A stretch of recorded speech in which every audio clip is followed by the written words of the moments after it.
NDA కూటమి తరపున ఉపరాష్ట్రపతి అభ్యర్థి ఎవరనే దాని మీద సర్వత్రా ఉత్కంఠ నెలకొంది. అయితే కూటమి నేతలంతా కలిసి బీజేపీ పార్టీ పార్లమెంటరీ సమావేశాల్లో ఉపరాష్ట్రపతి అభ్యర్థిగా సిపి రాధాకృష్ణన్ను నిర్ణయించారు. తర్వాత జేపీ నడ్డా అధికారికంగా ప్రకటించారు. సిపి రాధాకృష్ణన్ ప్రజెంట్ మహారాష్ట్ర గవర్నర్గా ఉన్నారు. గతంలో కోయంబత్తూరుకి కూడా ఎంపీగా పనిచేశారు.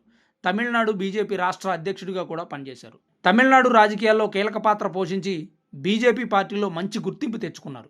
జార్ఖండ్ మరియు తెలంగాణకు కూడా గవర్నర్గా పనిచేశారు. రాజకీయాల్లో సుదీర్ఘ అనుభవం కలిగిన వ్యక్తి సిపి రాధాకృష్ణన్. అయితే 2 రోజుల్లో రాధాకృష్ణన్ నామినేషన్ వేయనున్నారు.